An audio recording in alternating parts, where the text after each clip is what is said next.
So students, अभी तक हम लोगों ने दो रूल्स जो हैं वो टोटल अनसर्टेनिटी किस तरह से फाइंड आउट करनी है उसके दो रूल्स पढ़े। अब हम चलते हैं तीसरे रूल की तरफ, और तीसरा रूल है for power factor. So rule number 3,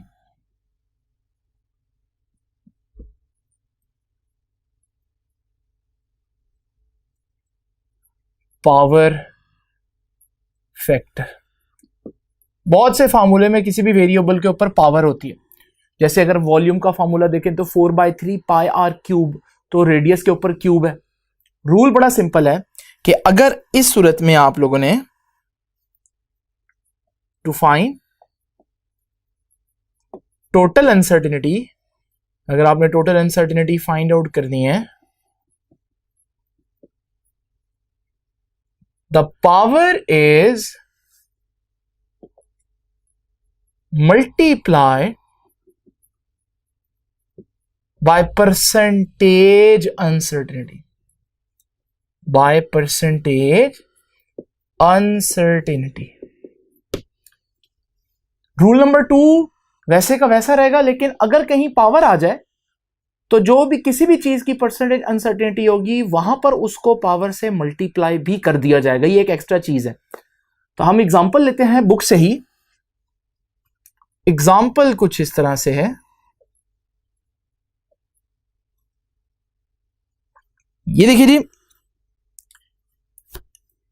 वो बता रहा है कि एक वॉल्यूम फाइंड आउट करना है, जबकि रेडियस वर्नियर कैलिपर से फाइंड आउट हुआ है और रेडियस है 2.25 प्लस माइनस 0.01 सेंटीमीटर।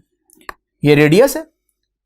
जैसे कि आपको मालूम है कि रेडियस आपने वर्नियर कैलिपर से फाइंड आउट कर रहे हैं तो उतनी ही एब्सोल्यूट अनसर्टेनिटी आएगी या लीस्ट काउंट आएगा प्लस माइनस के बाद। अब ये रेडियस अनसर्टेन है, हमें फाइंड आउट क्या करना है? हमें फाइंड आउट करना है वॉल्यूम, लेकिन वो वॉल्यूम भी अनसर्टेन होगा। तो मुझे एक चीज नहीं फाइंड आउट करनी, मुझे दो चीजें फाइंड आउट करनी है। पहले मुझे वॉल्यूम फाइंड आउट करना है और फिर मुझे फाइंड आउट करना है कि उस वॉल्यूम में अनसर्टेनिटी कितनी होगी। तो जरा देखते हैं इधर, पहले वॉल्यूम फाइंड आउट करते हैं। और मैंने आपको बताया जब भी आपने वॉल्यूम फाइंड आउट करना है या कोई क्वांटिटी फाइंड आउट करनी है, थोड़ी देर के लिए आप भूल जाएं कि अनसर्टेनिटीज हैं भी या नहीं, तो हम अनसर्टेनिटीज को थोड़ी देर के लिए गायब कर देते हैं। तो आप जरा देखें, सबसे पहले हम एस्टिमेशन ऑफ वॉल्यूम करते हैं कि वॉल्यूम कितना है। एस्टिमेशन ऑफ वॉल्यूम का तरीका क्या है? वॉल्यूम का फॉर्मूला लिखें। वॉल्यूम का फॉर्मूला क्या है? 4/3 पाई आर क्यूब। किसी भी सफेयर का वॉल्यूम ये होता है। 4/3 पाई की वैल्यू आप पुट करें 3.14, आर का क्यूब 2.25 का क्यूब, और यहां से हम वॉल्यूम फाइंड आउट कर लेते हैं जो कि आएगा 47.689 सेंटीमीटर क्यूब। अब हम इसको राउंड ऑफ करते हैं और हमारे पास राउंड ऑफ होने के बाद आंसर आ जाएगा 47.7, क्योंकि ये ग्रेटर देन 5 है, ये 1 कैरी करेगा। लेकिन क्या ये आंसर फाइनल है? क्या ये आंसर कंफर्म है? तो हमें मालूम है कि इस आंसर में भी कुछ ना कुछ अनसर्टेनिटी होगी, इसलिए मैं यहां पर प्लस माइनस लिखता हूं और साथ कुछ स्पेस छोड़ देता हूं जो कि बता रहा है कि इसमें कितनी अनसर्टेनिटी होगी। वॉल्यूम फाइंड आउट हो गया। नेक्स्ट स्टेप में हम वॉल्यूम में अनसर्टेनिटी फाइंड आउट करेंगे। अब रूल नंबर 2 देखें। रूल नंबर 2 जो पिछला रूल था उसमें हम लोगों ने क्या पढ़ा था कि वॉल्यूम में जो अनसर्टेनिटी होगी, फार्मूला को देखें सबसे पहले आप।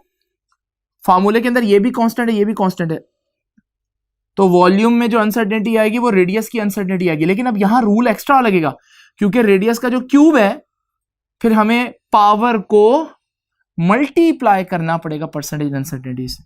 तो जरा अनसर्टेनिटीज वापस ले आते हैं। अब जरा देखते हैं, ये देखिए हमारे पास percentage uncertainty in volume is equal to percentage uncertainty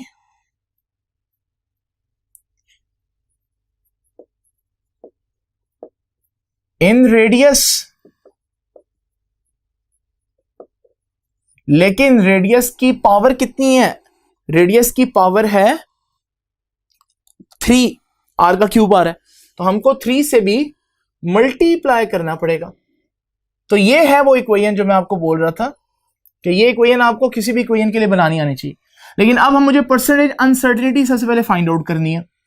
तो परसेंटेज अनसर्टेनिटी फाइंड आउट करने का तरीका या फॉर्मूला हम ऑलरेडी जानते हैं, और परसेंटेज अनसर्टेनिटी फाइंड आउट करने का फॉर्मूला है absolute uncertainty divided by reading multiply by 100। Absolute uncertainty कितनी है याद है? प्लस माइनस के बाद जो लिखी हो एब्सोल्यूट अनसर्टेनिटी, प्लस माइनस से पहले जो लिखी हो वो रीडिंग, तो 0.01 डिवाइडेड बाय 2.25 मल्टीप्लाई बाय 100। ये हमारे पास परसेंटेज अनसर्टेनिटी आ गई इन रेडियस। और ये कितनी होगी? इसको हम कैलकुलेट कर लेते हैं, आप लोग इसको कैलकुलेट करेंगे कैलकुलेटर से, ये आ जाएगी 0.4%। लेकिन ये रेडियस में अनसर्टेनिटी आई है, लेकिन यहां तो रेडियस का क्यूब है, तो हम इस वैल्यू को यहां ऊपर पुट करते हैं और उसको 3 से मल्टीप्लाई करेंगे। तो वॉल्यूम में अनसर्टेनिटी कैसे आएगी? परसेंटेज अनसर्टेनिटी इन वॉल्यूम बराबर आएगी 3 multiply by percentage uncertainty in radius, और रेडियस में अनसर्टेनिटी कितनी है? 0.4, तो ये आ जाएगा 1.2%। तो वॉल्यूम में अनसर्टेनिटी आ गई। लो जी, तो वॉल्यूम में अनसर्टेनिटी हम लिख दें, लेकिन मैंने बताया था प्लस माइनस के बाद क्या आता है? प्लस माइनस के बाद एब्सोल्यूट अनसर्टेनिटी आती है, और वो परसेंटेज में आंसर है। तो हम कहेंगे ये 100 में एरर है क्योंकि परसेंटेज में, तो अनसर्टेनिटी इन 100 सेंटीमीटर क्यूब कितनी आ रही है? 1.2। तो फिर अनसर्टेनिटी इन 1 कितनी आएगी? तो 100 उधर जाकर डिवाइड हो जाएगा। और हमने किस में अनसर्टेनिटी निकालनी है? हमने तो इतने वॉल्यूम में अनसर्टेनिटी निकालनी है, 47.7।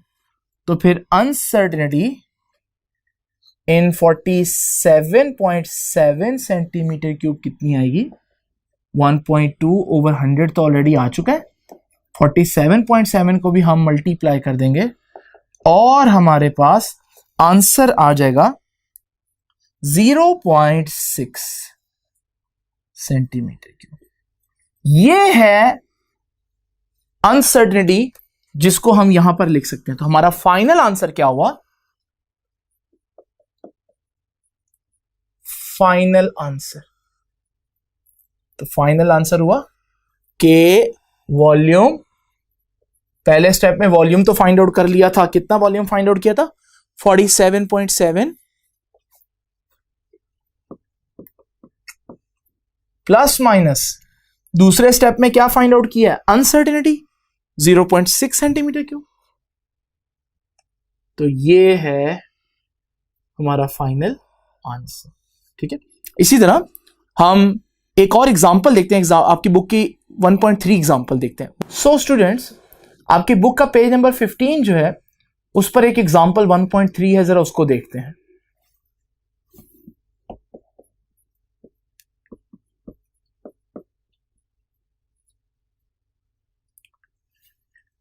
स्टेटमेंट कुछ इस तरह से है, the diameter and length of a metal cylinder measured with the help of vernier caliper of least count 0.01 centimeter or 1.22 centimeter and 5.35 centimeter।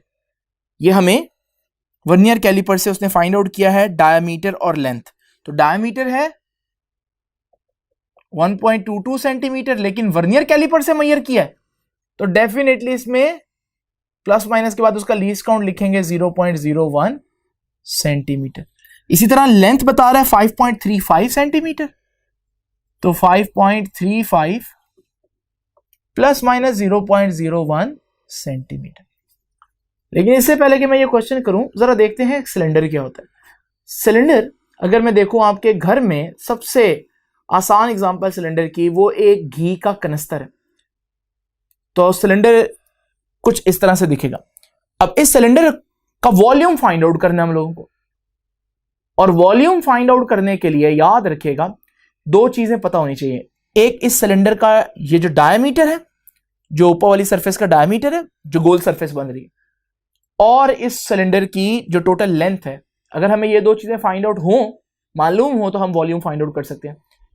तो हमें फाइंड आउट करना है वॉल्यूम। अब देखें, सिंपल सी बात है, अगर मुझे वॉल्यूम फाइंड आउट करना है तो इसके भी दो स्टेप्स होंगे। एक में मैं वॉल्यूम फाइंड आउट करूंगा, और दूसरे स्टेप में मैं, क्योंकि ये दोनों चीजें अनसर्टेन हैं, तो वॉल्यूम कितना अनसर्टेन होगा ये फाइंड आउट करूंगा, और फिर मैं फाइनल रिजल्ट लिख दूंगा। इतना तो अब आपको समझ लग गई। तो एस्टिमेशन ऑफ वॉल्यूम करते हैं सबसे पहले, कि वॉल्यूम कैसे एस्टिमेट करना है। और वॉल्यूम की एस्टिमेशन जो है, उसके लिए हमारे पास सिलेंडर का वॉल्यूम का फॉर्मूला आना चाहिए, और सिलेंडर का वॉल्यूम का फॉर्मूला होता है पाई डी स्क्वायर एल ओवर 4। क्योंकि अभी हम एरर्स अनसर्टेनिटीज की बात नहीं कर रहे, तो let's forget about the uncertainties, और हम भूल जाते हैं कि अनसर्टेनिटीज हैं भी या नहीं। तो सिंपल वैल्यूज पुट करते हैं। सो पाई की वैल्यू सबको मालूम है 3.14, डायमीटर की वैल्यू है 1.22 और उसका स्क्वायर, लेंथ की वैल्यू है 5.35 डिवाइडेड बाय 4। तो हमारे पास वॉल्यूम आ जाएगा, आप कैलकुलेटर से करेंगे इसको, ये वॉल्यूम आ जाएगा 6.25090979 सेंटीमीटर क्यूब। और वॉल्यूम फाइंड आउट करने के बाद आप इसको राउंड ऑफ करेंगे अप टू 2 सिग्निफिकेंट फिगर्स। तो हम जरा देखते हैं, हमें ये 5 को हटाना याद है। 5 को जब हटाना हो तो पिछला अगर इवन नंबर हो, जो कि है, तो हम 1 कैरी नहीं करेंगे। बहरहाल राउंड ऑफ के रूल्स अब मैं रिपीट नहीं करूंगा। ये राउंड ऑफ करने के बाद आंसर बन जाएगा 6.2 सेंटीमीटर क्यूब।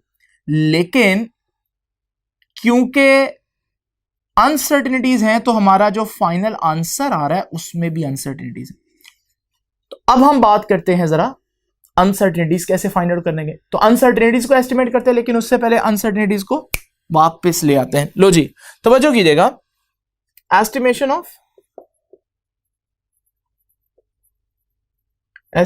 Of uncertainty. तो टोटल अनसर्टेनिटी इन वॉल्यूम किसके बराबर होगा? अब हम फार्मूला बनाते हैं जरा, ये बहुत इंपॉर्टेंट स्टेप है। वॉल्यूम में अनसर्टेनिटी, पाई और 4 कांस्टेंट्स है। वॉल्यूम में अनसर्टेनिटी किसके बराबर होगी? दो चीजें मल्टीप्लाई हो रही हैं, तो रूल नंबर 2 याद करें कि जब दो चीजें मल्टीप्लाई या डिवाइड हो तो उनकी परसेंटेज अनसर्टेनिटीज को ऐड करते हैं। अब मैं परसेंटेज अनसर्टेनिटी इन, मैं सिर्फ परसेंटेज का सिंबल दूंगा, तो percentage uncertainty in volume find out कर रहे हैं, और वो किसके बराबर है?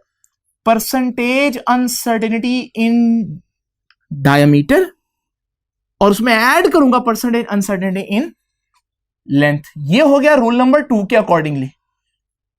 लेकिन जरा अगली बात सोचें, रूल नंबर 3 क्या कहता है? अगर किसी चीज के ऊपर कोई हायर पावर हो तो उसकी परसेंटेज अनसर्टेनिटी को आपने उससे मल्टीप्लाई भी करना है। तो जरा इसकी परसेंटेज अनसर्टेनिटी को मैं 2 से भी मल्टीप्लाई करूंगा। ये मेरे पास इक्वेशन बन गई। इस इक्वेशन को बड़े अच्छी तरह से देख लीजिए।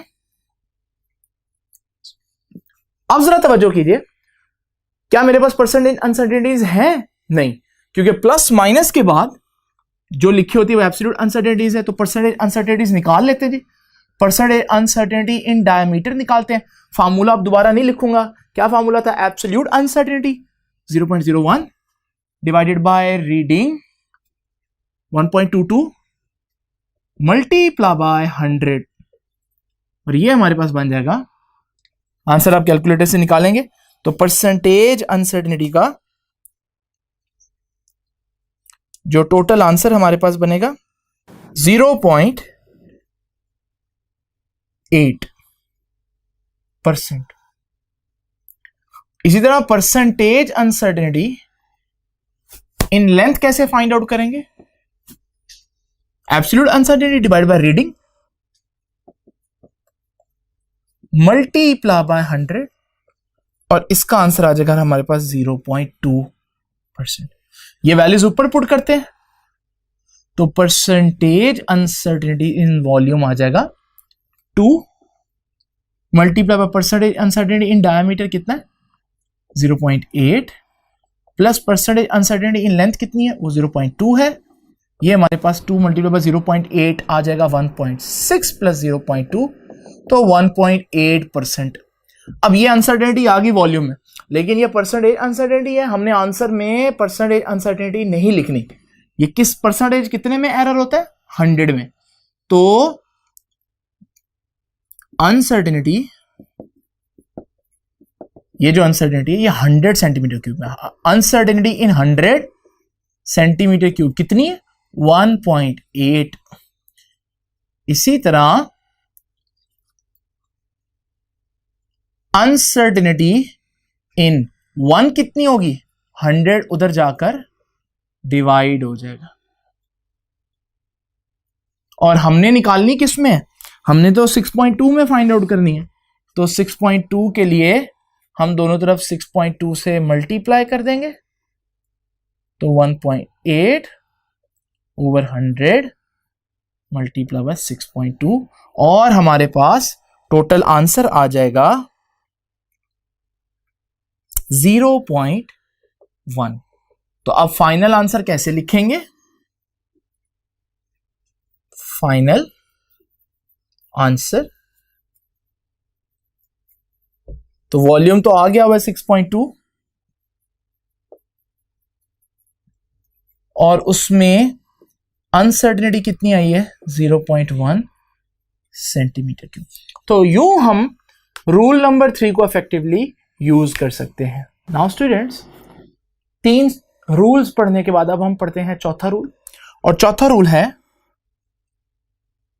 Uncertainty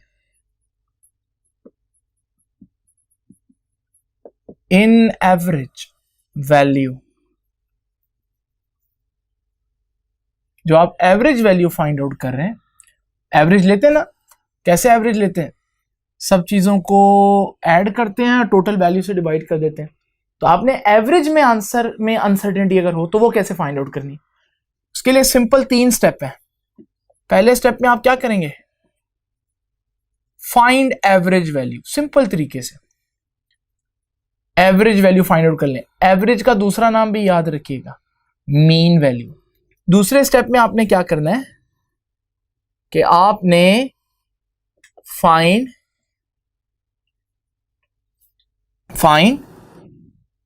deviation of each value from average value.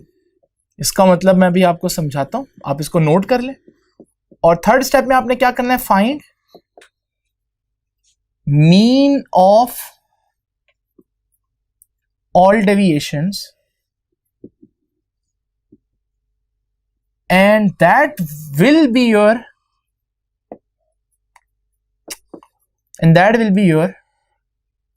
total uncertainty। यानी कि टोटल अनसर्टेनिटी एवरेज वैल्यू में क्या होता है, मीन डेविएशंस। तो जरा देखें, पहले तो आपको ये 3 स्टेप्स आने चाहिए। बुक से एग्जांपल देखते हैं जो बुक ने दी है ताकि आप उसको इजीली गो थ्रू कर सकें। एग्जांपल कुछ इस तरह से है कि 6 वैल्यूज दी हुई है बुक ने, 1.20, 1.22, 1.23, 1.19, 1.22 एंड 1.21। ये 6 वैल्यूज दी हुई हैं और ये 6 वैल्यूज जो हैं ये माइक्रोमीटर स्क्रू गेज से फाइंड आउट हुई हैं। तो सबसे पहला स्टेप हमने क्या करना है, पहला स्टेप देखिए जी, find average of all the values. तो हम मीन या एवरेज फाइंड आउट करते हैं। क्या तरीका है मीन फाइंड आउट करने का, सब वैल्यूज को ऐड करें और जितनी टोटल तादाद है उससे डिवाइड कर दें। तो मैं सब वैल्यूज को ऐड कर रहा हूं और टोटल वैल्यूज कितनी है 6, तो मैं 6 से डिवाइड करूंगा तो मेरे पास मीन या एवरेज या औसत जिसे कहते हैं, आप कैलकुलेटर से करेंगे, वो आ जाएगी 1.21 मिलीमीटर। पहला स्टेप हो गया। अब दूसरे स्टेप में आपने क्या करना है, बड़ी सिंपल सी बात है। दूसरे स्टेप में आपने हर एक वैल्यू का डेविएशन का मतलब होता है फर्क। किससे फर्क फाइंड आउट करना है? एवरेज से। ये पहली वैल्यू थी, ये हमारा एवरेज है। कितना फर्क है इसमें और इसमें? माइनस करें, 0.01 का डिफरेंस है। इसी तरह ये दूसरी वैल्यू है, इसमें और एवरेज में कितना फर्क है? अगेन 0.01 का फर्क है। इसमें और एवरेज वैल्यू में 0.02 का फर्क है। 1.19 और इसमें एवरेज में अगेन 0.02 का। 1.22 और 1.21 में 0.01 का। और 1.21 और 1.21 में तो डिफरेंस नहीं है, तो डेविएशन कितनी आई? 0। तो डेविएशन का मतलब आपको समझ में आया? तो पहले स्टेप में आपने क्या किया? एवरेज ले लिया। और दूसरे स्टेप में आपने क्या किया? हर वैल्यू का एवरेज से फर्क देखा, जिसे हम फिजिक्स में डेविएशन कहते हैं। अब तीसरे स्टेप पे आपने क्या करना है? डेविएशंस का मीन लेना है। और मीन कैसे लेते हैं? सब वैल्यूज को ऐड करें और जितनी उस पर डिवाइड कर दें। ये डेविएशंस है, इन सब को ऐड करें और टोटल 6 है, इनसे डिवाइड कर दें तो हमारे पास टोटल अनसर्टेनिटी आएगी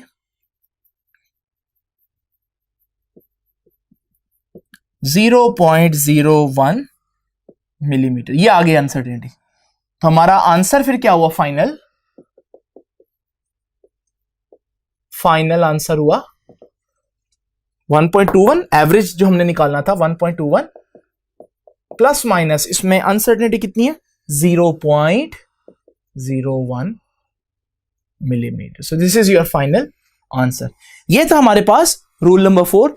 अब हम पढ़ेंगे लास्ट रूल, जो है टाइमिंग एक्सपेरिमेंट्स के लिए। तो रूल नंबर 4,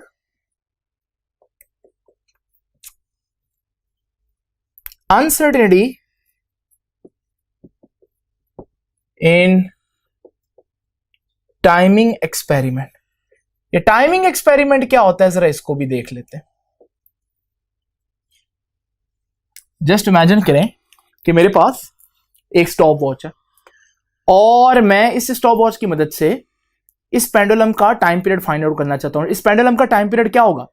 मैं इस पेंडुलम को यहां से छोड़ दूं और जब ये मूव करके वापस इसी पॉइंट पर पहुंचेगा तो मैं कहूंगा एक वाइब्रेशन कंप्लीट होगी, और मैं कहूंगा कि जितना टाइम लगा यही हमारा टाइम पीरियड है। तो जरा देखिए, इसके लिए मुझे क्या करना पड़ेगा? जैसे ही मैं उस पॉइंट से छोड़ूंगा मुझे स्टॉप वॉच ऑन करनी पड़ेगी, और जब वो मूव करता रहेगा जैसे ही वो वापस आएगा तो मुझे स्टॉप वॉच को बंद कर देना। लेकिन आपको पता है ह्यूमन सेंसेस स्लो होती हैं, तो हो सकता है मेरे से स्टॉप वॉच इतनी जल्दी वो वापस आ जाए कि मैं स्टॉप वॉच टाइम पर बंद ना कर सकूं। इसलिए यूजुअली हम क्या करते हैं, बजाय एक ही दफा वाइब्रेट करने पर टाइम पीरियड मालूम करने की बजाय हम क्या करते हैं कि पेंडुलम को हम मूव करने देते हैं। बजाय एक स्विंग के हम उसको 10 स्विंग्स या 20 स्विंग्स या 30 स्विंग 30 स्विंग्स तक हम उसको मूव करने देते हैं, और तब तक हम रेडी हो चुके होते हैं स्टॉप वॉच दोबारा से दबाने के लिए। तो जब वो पूरी 10 या 20 या 30 जितनी भी आप करते हैं उतनी स्विंग्स कंप्लीट करेगा तो हम स्टॉप वॉच फौरन ही बंद करेंगे और हमारे पास आंसर जो आएगा वो टाइम पीरियड नहीं होगा, बिकॉज टाइम पीरियड तो एक वाइब्रेशन का टाइम होता है, वो तो 30 वाइब्रेशंस का टाइम होगा।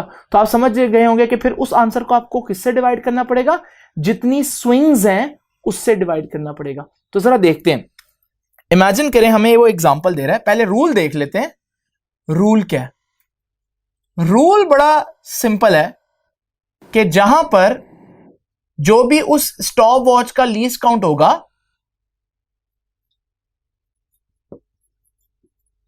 Least count of stop watch या कोई भी डिवाइस होगी will be divided by number of swings.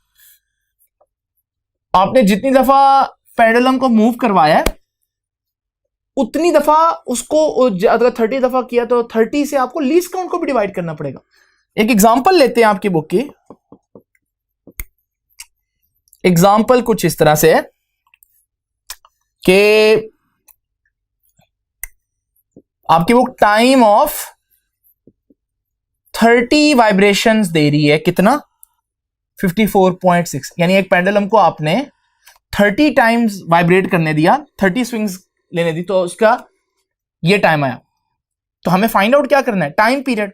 अब आपको मालूम है टाइम पीरियड कैसे फाइंड आउट करेंगे, टाइम पीरियड तो एक वाइब्रेशन का टाइम है, ये 30 वाइब्रेशंस का टाइम है, तो आप टोटल टाइम को डिवाइड कर दें 30 वाइब्रेशन से, तो आपके पास एक वाइब्रेशन का टाइम आ जाएगा। इसको कैलकुलेटर से करेंगे तो आपका आंसर आएगा 1.82 सेकेंड्स। टाइम पीरियड आ गया, लेकिन अब टाइम पीरियड में कितनी अनसर्टेनिटी है। मिस्टेक क्या करेंगे बच्चे कि वो फाइनल आंसर ऐसे लिखेंगे, टाइम पीरियड आया 1.82 प्लस माइनस, आगे वो लिख देंगे स्टॉप वॉच का लीस्ट काउंट, और स्टॉप वॉच का लीस्ट काउंट होता है 0.1 सेकेंड, सेकेंड का भी 10th पार्ट होता है, या 0.01 सेकेंड भी हो सकता है, डिपेंड करता है आप कौन सी स्टॉप वॉच यूज कर रहे हैं। यहां जो बुक स्टॉप वॉच यूज करिए वो 0.1 सेकेंड है। अब हमारा ये रूल कहता है कि आप यहां पर as it is stopwatch का लीस्ट काउंट नहीं लिख सकते, बल्कि आपको स्टॉप वॉच के लीस्ट काउंट को भी नंबर ऑफ स्विंग से डिवाइड करना पड़ेगा। और स्टॉप वॉच का लीस्ट काउंट 0.1 है, लेकिन हमने स्विंग कितनी ली थी, 30 दफा वाइब्रेट करने दिया था, तो हमारे पास फिर आंसर आएगा 1.82 प्लस माइनस 0.1 को हम 30 से डिवाइड करेंगे तो कैलकुलेटर पे कीजिएगा 0.03 सेकेंड्स, ये हमारा आंसर आएगा। तो ये है हमारे पास रूल नंबर 5। लेकिन रूल नंबर 5 में आपको मैं एंड पर एक और चीज बताता चलूं, वो क्या है कि अगर आप 30 स्विंग्स लेंगे तो आप 30 से डिवाइड करेंगे, अगर आप 50 स्विंग्स लेंगे तो 50 से डिवाइड करेंगे। जब आप 50 से डिवाइड करेंगे तो आपका आंसर क्या हो जाएगा, आपका आंसर और छोटा हो जाएगा, ये अनसर्टेनिटी का आंसर छोटा हो जाएगा। और जब अनसर्टेनिटी का आंसर छोटा हो, ये अच्छी बात है बुरी बात है, ये तो डेफिनेटली अच्छी बात है। इसका मतलब जब भी आप टाइमिंग एक्सपेरिमेंट्स की बात करते हैं तो आपको रिकमेंड किया जाता है, एडवाइस की जाती है कि आप थोड़ी स्विंग्स की बजाय ज्यादा स्विंग्स लें, बजाय पेंडुलम को 10 दफा मूव करने के उसको 15 दफा करवाएंगे तो अनसर्टेनिटी कम आएगी। तो याद रखिएगा, इट इज एडवाइसेबल, ये बड़ा इंपॉर्टेंट शॉर्ट क्वेश्चन एमसीक्यू बनता है, it is advisable to count